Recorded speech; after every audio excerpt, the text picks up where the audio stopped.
Mes chers amis, j'aimerais vous faire part aujourd'hui d'une question qui m'a un jour été posée par un élève, de la réponse que je lui ai apportée, et vous allez voir combien, à mon avis, c'est intéressant de comprendre comment les idées de la Torah s'agencent. Vous savez qu'il y a un concept qui s'appelle le Marit Ha'ayin. Marit Ha'ayin, pour ne prendre qu'un exemple qui a été donné dans la Gemara, c'est de ne surtout pas, de par mon comportement, éveiller la suspicion d'autrui. Ça veut dire, par exemple, le jour de Shabbat, j'ai une chemise qui est mouillée, parce que je viens de dehors, et il y avait de la pluie dehors. Je me dis, moi, je vais prendre ma chemise qui est mouillée, ma veste qui est mouillée, et je vais l'attacher comme ça, la mettre à sécher, avec des pinces à linge. Il y a écrit que c'est assourd. Pourquoi ?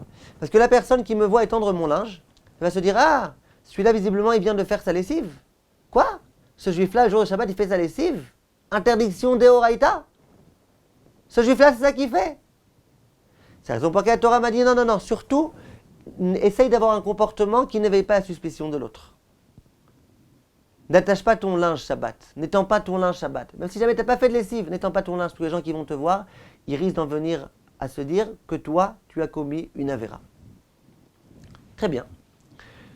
Mon élève est venu un jour me voir et il m'a dit, je comprends pas. Je comprends pas. On sait qu'il y a une misa dans la Torah qui s'appelle Betzedek Tishpot Amitecha. Ce qu'on appelle en d'autres termes qu'il faut juger les autres, les kaf zechut. Ça veut dire quoi ? Moi, je suis un juif qui suis censé être Yireh Shamayim. Je suis censé être Talmid Chacham. Donc lorsque j'ai un comportement dont à 50% on peut dire, tu sais, ce comportement-là, il est problématique, 50% on peut dire non, on peut expliquer ce comportement. Eh bien, la personne qui me voit avoir ce comportement, elle a le devoir de me juger favorablement. Et même si jamais 60% de chance que je suis dans le tort et 40% de chance que ce que je fais c'est permis, elle doit me juger favorablement. Et pourtant la Torah me dit attention, le jour de Shabbat n'étends pas ton linge. Parce qu'il y a des gens qui vont mal te juger, mais je ne comprends pas. Les gens ils me jugeront bien. Les gens ils n'ont qu'à accomplir la mitzvah qui s'appelle Betzedek Tishpot Amitecha. La doun les kaf zechut, et ils vont me juger favorablement. Donc pourquoi moi on me dit tu sais, fais très attention, n'étends pas ton linge Shabbat, de peur qu'il y en ait qui te jugent pas bien. Mais eux ils ont qu'à bien me juger. Et s'ils ne me jugent pas bien, c'est leur problème. Comment ces deux halachot-là peuvent s'agencer l'une avec l'autre ? Comment on peut comprendre ? Elles ne s'imbriquent pas du tout l'une avec l'autre. S'il n'y avait pas de mitzvah de Betzedek Tishpot Amitecha, j'aurais compris. Ne fais pas quelque chose qui peut être mal jugé, parce que les gens ils vont mal te juger. Mais puisque les gens ils doivent bien me juger, eh bien ils me jugeront bien. Donc eux ils me jugeront bien, et moi j'ai le droit de faire ce que je veux. Voilà la question qui m'a été posée.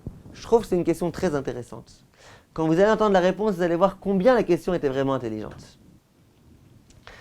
C'est qu'en fait, les poskim m'expliquent que d'où provient l'interdiction du Marit Ha'ayin. Pourquoi j'ai pas le droit ? Pourquoi j'ai pas le droit Shabbat d'étendre mon linge ? Alors il y a une première explication basique qui est de dire parce que si jamais quelqu'un te voit étendre ton linge, les gens ils vont se dire ah si Rav Untel étend son linge Shabbat et sous-entendu ça veut dire qu'il a fait la lessive, de là on voit que c'est permis de faire la lessive. Et donc il y a des gens qui vont déduire de mon comportement que c'est permis de faire la lessive Shabbat. Nouvelle Torah. C'est très dangereux.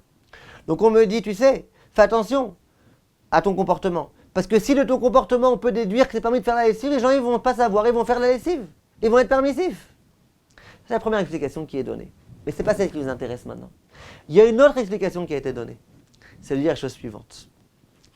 Pourquoi il faut que j'ai un comportement qui n'éveille pas la suspicion d'autrui ? Pourquoi j'ai pas le droit Shabbat d'étendre mon linge ? Tu sais pourquoi ?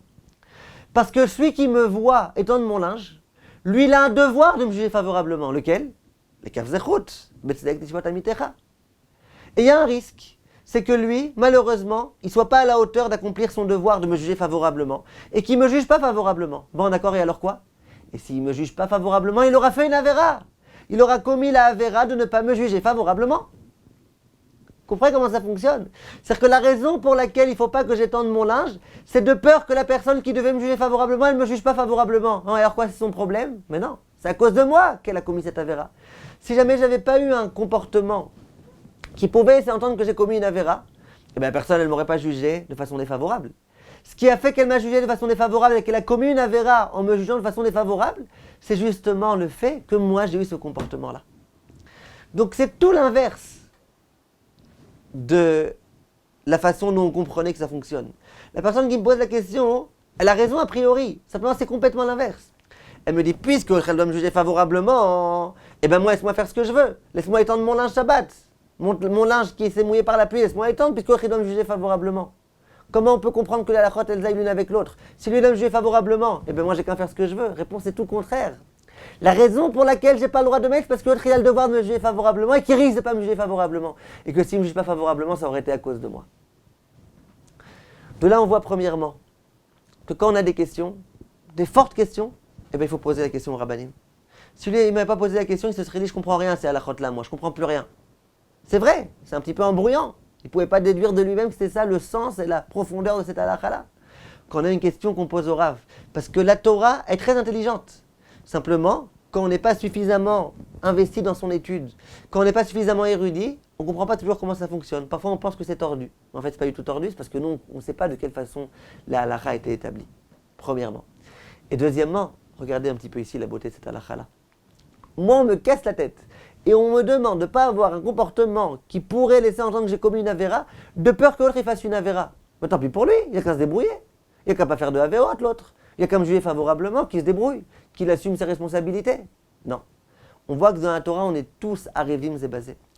Tous les juifs, ils sont solidaires les uns des autres. Si l'autre a commis une avéra à cause de moi, eh ben c'est gravissime. C'est gravissime.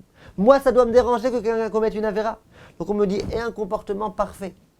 Et un comportement où lorsque les gens te voient, il n'y a aucun risque que les gens, lorsqu'ils te voient, ils puissent penser que tu as commis une avéra et enfreindre la avéra de Betzedek Lishpot Amitecha. Un peu tiré par les cheveux. Et bien la Torah, quelquefois, elle tire un peu les choses par les cheveux. C'est tellement grave qu'un juif commette une avéra que moi on me dit, prends toutes les précautions pour qu'aucun juif commette de avéra. Kol tov mes chers amis et à bientôt.